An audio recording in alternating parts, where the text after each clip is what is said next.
So ano bang masasabi ko sa live action adaptation ng Yu Yu Hakusho sa Netflix? It was good, very good. Way better than Attack on Titan. Live action ha?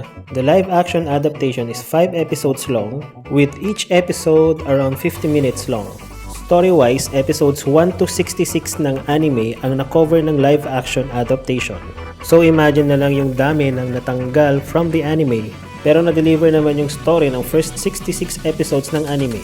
One difference is that sa anime, 14 years old si Yusuke or si Eugene, samantalang sa live action, 17 years old siya, which makes more sense. Marami pang differences ang live action at anime, pero sa tingin ko ito yung mga nakaapekto sa story or naapektohang part ng story dahil nga kailangan paiksihin. Since main villain dito si Toguro, kailangan na niyang ma-introduce ng maaga.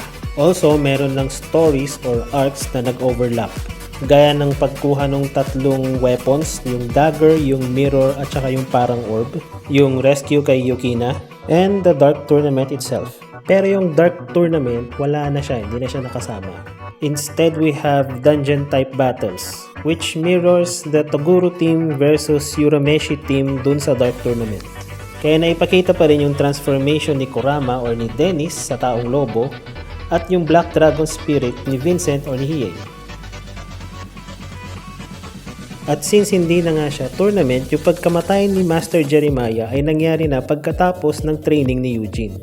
And since hindi na nga siya tournament, I don't know how nila bubuhayin ulit si Master Jeremiah. And that's a quick recap of the live action adaptation of Yu Yu Hakusho.